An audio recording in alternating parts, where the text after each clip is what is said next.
હા, દશરથ ઘેર રામ પધાર્યા. આમ તો આપણે તો અયોધ્યા નગરી નવ દરવાજા દશરથ ને ઘેરે રામ પધાર્યા. તત્વજ્ઞાનમાં જોવા જઈએ તો બહુ લાંબુ છે. દશરથ, 10 ઇન્દ્રિયો નો આ રથ છે. 10 ઇન્દ્રિયોનો આ રથ છે. અને એ અયોધ્યા નગરીના 9 દરવાજા, 5 જ્ઞાનેન્દ્રિય, 5 કર્મેન્દ્રિય, આ 10 ઘોડા છે.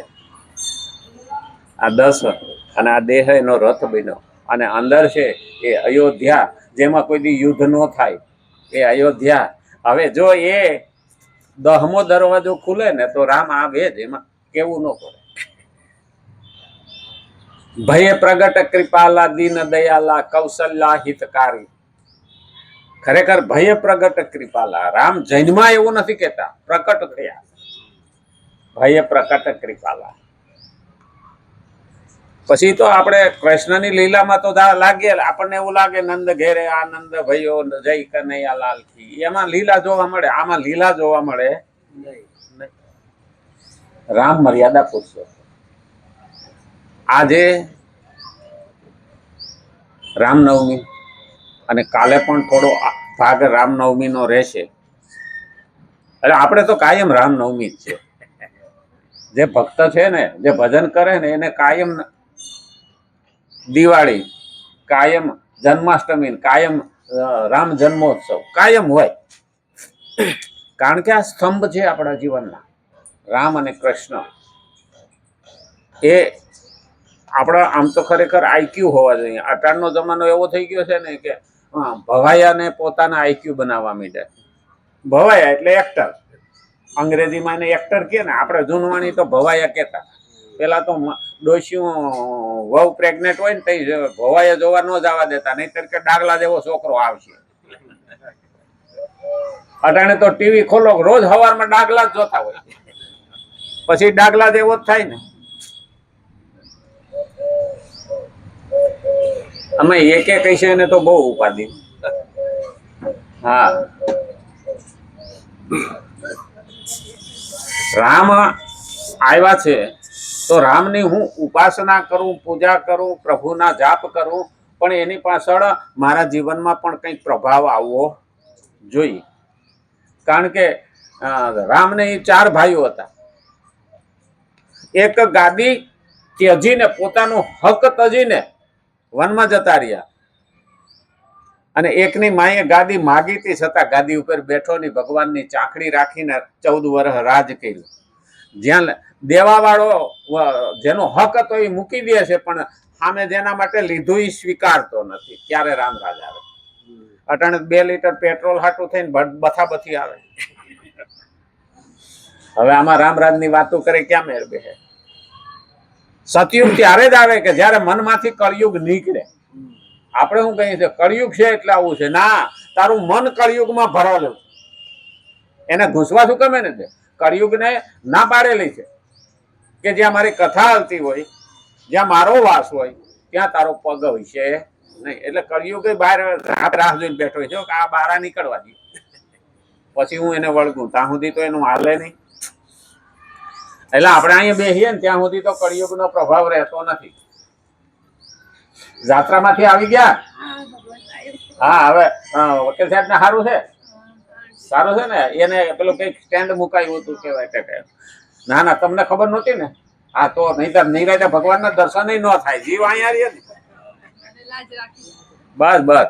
અરે એ આપણા હાથમાં નથી, એ ઉપરવાળાના હાથમાં છે. આપણે આપણા ભગવાનના દર્શન કરી, ભગવાન આપણું ધ્યાન રાખે. અને ખરેખર તો આજે રામનવમી, આજ તો રામને સૂર્ય તિલક પણ થવાનું છે.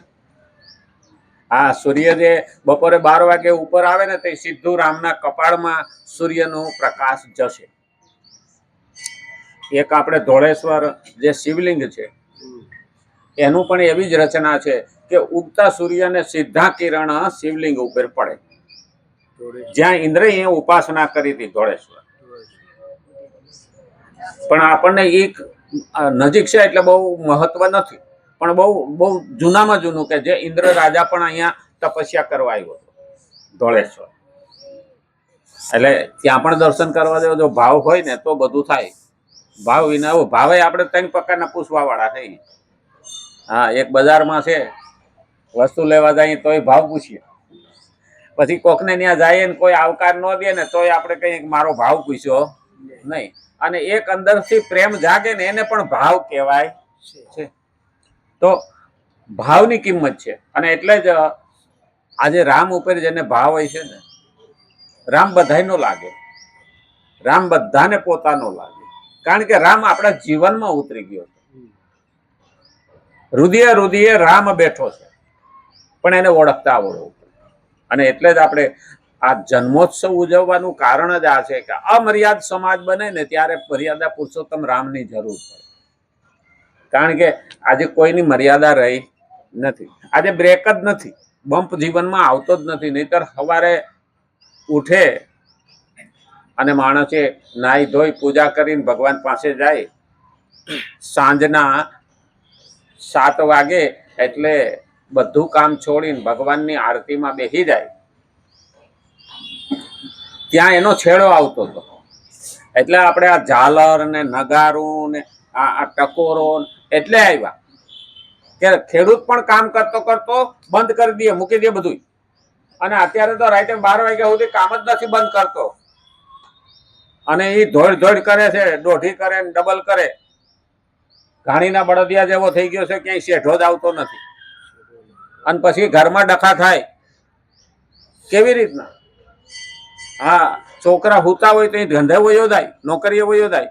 અને છોકરા હુઈ જાય પછી નોકરીએથી આવે કે ધંધેથી આવે એટલે અઠવાડિયે એક વખત ઘેરે હોય ને તો છોકરા ધારી ધારીને જોવે કે આ નવું જનાવર આવ્યું ક્યાંથી. બાપની ઓળખાણ રહેતી નથી. કરતો હોય બાપ એના માટે જ રાત દિવસ, મારા બાળકો માટે, મારા છોકરા માટે, કે મારા ઘરવાળા માટે. ખરેખર જોવા જઈએ ને બધું વસાવે, ફ્રીજ વસાવે, એસી વસાવે, બધું જ ઘરમાં સગવડ કરે. એ કેદી બેઠો એસીની નીચે? બપોર વસાવે તો તડકામાં નોકરી કરતો. ફ્રીજનું પાણી તો ઘરવાળા પીતા હોય, એ તો ક્યાંય કોઈ દિવસ પીતો નથી. અને છતાં શું કે અને તોય પુરુષનો વાંક તો ખરો. હા, બૈરામાં તો પછી એમ જ કે તમે મારા હાટું શું કર્યું? હવે એટલું બધું કર્યું તો મારા હાટે શું કર્યું? ખરેખર તો એક વખત પુરુષ બનીને તો વિચારી જવું. અને બિચારો કોઈને કહીએ ન હો કે નમાલો પાયલો છે કે રોવે તો એવું કે એટલે રોવાય ન દે. હા, એટલે બધું અંદર ઉતારે એટલે એટેક આવે. અને બેનો હામાં મળે એટલે હે તું ક્યાં હતી, કેમની હતી, હમણાં દેખાતી નથી, એમ કરીને તરત જ કપાળમાં કૂવો એટલે આહુડા ચાલુ. એ રોઈ લે ને વાતો કરી લે. આપણે તો એકબીજા બસમાં જતા હોય ને 12 કલાક બેઠા હોય તો આવરા ભોડા ફેરવીને બેઠા હોય. આત્મીયતા રહી નથી. અને આત્મીયતા આવે ને તઈ રામ યાદ. કારણ કે 4 ભાઈઓનો સંપ એવો હતો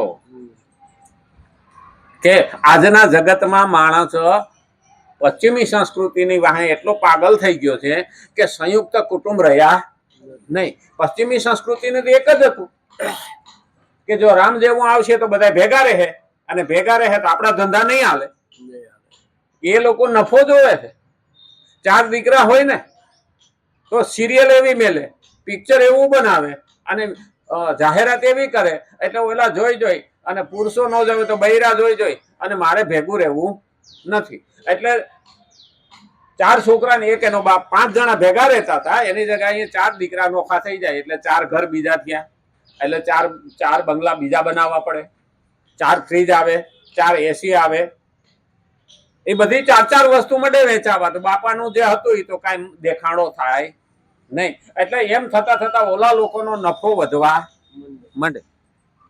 એટલે એને તો શું હતું કે એક વજરાતી હતી વસ્તુ, એક ચૂલે રંધાતું હતું, હવે 5 ચૂલા છે. એટલે આપણે બધી વસ્તુ કે પેલી થવાની. અને તોય પાછી વહુ એમ જ કે મારે સ્વતંત્ર રહેવું છે, હું અહીંયા કામ કરીને તૂટી જાઉં. ભાઈ તું ત્યાં રહેવા જાય, ત્યાં પોતો નહીં કરી, ત્યાં કચરા નહીં હોય, ત્યાં વાસણ નહીં ગઈ, ત્યાં રસોઈ નહીં ગઈ. આ પરિસ્થિતિ કેમ આવી? પશ્ચિમી સંસ્કૃતિને હિસાબે. અને એટલે જ રામાયણની જરૂર છે કે ગમે એવું હોય પણ અમે એક રહીશું, અલગ થઈશું નહીં. રામના પોતાના પાસે ક્યારેય ઝઘડો થયો નથી. રામ ભાઈઓને માટે છોડે છે, ભાઈઓ લેવા તૈયાર. અટાણે તો એક સા હાટું થઈને વીઘે માથા કપાય છે, જર જમીનને જોરું તણે કજિયાના ચોરું. આ બધી રામાયણ. આમ તો જો કે ઝઘડો થાય ને તોય આપણે એમ કહીએ છીએ કે ત્યાં રામાયણ થઈ. એટલે ઈ રામાયણ રાવણની છે, રામની નથી. હા, અને ઘણી વખત નામ લઈએ ને તો રામનું નામ લઈએ તો રામાયણનું તો પછી રામની જગ્યાએ આપણને રાવણનું નામે લેવું પડે. રાવણ કેવો હતો અને 10 માથારો. ઘણા એવું કહે છે કે 10 માથા છે, હું તો કેમ છે. હા, હું તો કેમ છે, પણ 10 પ્રકારે જુદું જુદું જીવન જીવનારો એને રાવણ કહે. 10 માથા એટલે 10 માથા જેવું અલગ અલગ જીવન જીવે. અને આમ જુદો, બીજી જગ્યાએ જુદો, ત્રીજી જગ્યાએ જુદો, આને રાવણ કહે. રાવણને 10 માથા હોય તો પડખું ફરીને હુઈ જ ન હકે, ડખો થાય. ઓશીકું તો ઠીક હે ને, તો પેલા તકિયા ભરાવ્યા હોય તોય નડે. તો અને મદોદરી હતી ને, એ તો વિશ્વ સુંદરી હતી. અને એ કાંઈ આને પસંદ કરે ખરી? આવા 10 માથા બે બાજુ 5-5 હોય તો ડખો થાય. આપણે જ કહીએ છીએ 6 આંગળા હોય તો હારા નથી લાગતા, 5 જ હારા લાગે. તો આને 10 માથા આવ્યા હોય તો રાવણ એવો રૂપાળો હતો, બધું હતું, પણ એનામાં રાક્ષસી વૃત્તિ હતી. મારા સિવાય બીજા કોઈનું ભલું થવું જોઈએ નહીં. એને જ રાવણ કહેવાય, રાવણીય વૃત્તિ. અને એટલે જ આજે રામને યાદ કરવા પડે. રામને યાદ કરીએ તો રામાયણ તો ખબર હોવી જ જોઈએ. અને રામાયણ ખબર હોય, રામાયણ જીવનમાં આવે તો એક એક સ્કંદ આપણામાં ઉતરે અને એક એક વસ્તુ આપણને ખબર પડે. પણ આપણે તો શું છે કે બહુ થાય ને તો હનુમાનને યાદ કરી લઈ. હનુમાનને યાદ કરવા જોઈએ. એની ના નહીં, અયોધ્યા જાય ને તો પણ એવું લખ્યું છે કે હનુમાન ઘડી દર્શન કર્યા વિના રામના દર્શન પણ ભગવાન સ્વીકારતા નથી. માતાજી ખુશ થઈ ગયા હતા એટલે અયોધ્યાનો રાજા તો હનુમાનને બનાવ્યો હતો કે તારી રજા સિવાય અંદર કોઈ આવ્યો ને તો હું એના દર્શન સ્વીકારીશ નહીં. કેવો ભક્ત છે, ભગવાને પરમિશન આપી દીધી. અને આપણે તો હનુમાનને પગ પકડીને કઈ 10 લાખની લોટરી લગાડી તો ડબ્બો તેલ સડાવું. હનુમાન વિચાર કરતો હોય છે કે અહીં 10 લાખ વધતો તો હું જ ન હોજ બનાવીને ધુબાકા મારત. તને કહું દઉં ને તું એક ડબ્બો લઈ આય ને મને સડાય ને. ખરેખર આપણે ક્યાં પહોંચ્યા છીએ? અને એટલે જ આપણે આ જ્ઞાનનો પરબમાં બેઠા બેઠા ભગવાનને કાલાવાલા કરીએ છીએ, જ્ઞાન લેવાની કોશિશ કરીએ છીએ. શ્રીમદ ભગવદ્ ગીતા 3જો અધ્યાય 29મો શ્લોક આપણે જોતા હતા. તત્વજ્ઞ મહાપુરુષ કર્મયોગી હોય અથવા જ્ઞાન યોગી સમસ્ત કર્મો કરતો હોવા છતાં પણ તેનો કર્મો અને પદાર્થ સાથે કોઈ પ્રકારનો સંબંધ આપમેળે રહેતો જ નથી, જે વસ્તુ તો હોતો જ નથી. આપણે આ બધી વસ્તુ જોઈ લીધી અને 30મા શ્લોકનું આપણે પારણ કર્યું. તું વિવેકશીલ બુદ્ધિ દ્વારા સઘળા કર્તવ્યો અને કર્મો મારામાં સમર્પીને કામના રહિત, મમત્વ રહિત અને સંતાપ રહિત થઈને યુદ્ધ રૂપી કર્તવ્ય અને કર્મને કહે. અહીંયા ભગવાને 30મા શ્લોકમાં ભગવાને શું કહ્યું? અધ્યાત્મ ચેતતા સર્વાણી કર્માણી. તું વિવેકશીલ બુદ્ધિ. આપણે વિવેક કયો હોવો જોઈએ? તત્વજ્ઞાનનો. વિવેક વિનાનો માણસ સમાજમાં પણ હાલતો નથી. તોછડાઈ કરે ત્યારે સમજી લેવાનું કે એની ખાનદાનીમાં ફરક છે. આપણે ત્યાં મોટા મોટા ખાનદાન માણસો છે ને, ત્યારે એ ગમે એવડો મોટો હોય પણ નાના નાના માણસોને તુકારો ન કરે, એટલે ખબર પડી જતી કે આમાં ખાનદાની છે. અને એટલે જ એમ કહેતા કે કુળની ખાનદાની રાખી છે. તો વિવેકશીલ બુદ્ધિ દ્વારા સઘળા કર્તવ્ય અને કર્મો. હવે કર્તવ્ય અને કર્મ આ બે શબ્દ કીધા. જો કર્તવ્ય કર્મ હોત અને કર્મ કર્તવ્ય હોત તો અલગ કહેત નહીં. તો પેલો અહીંયા સિદ્ધાંત આવે છે કે પેલું મારું કર્તવ્ય શું? તો આપણે ત્યાં કહીએ છીએ કે ભાઈ પોતાની ફરજ તો તમારે બજાવવી જોઈએ. મા બાપ અત્યારે બાળકોને મોટા કરવાની ફરજ બજાવે, એનું કર્તવ્ય પૂરું કરે, પણ છોકરાઓ એનું કર્તવ્ય પૂરું કરતા નથી.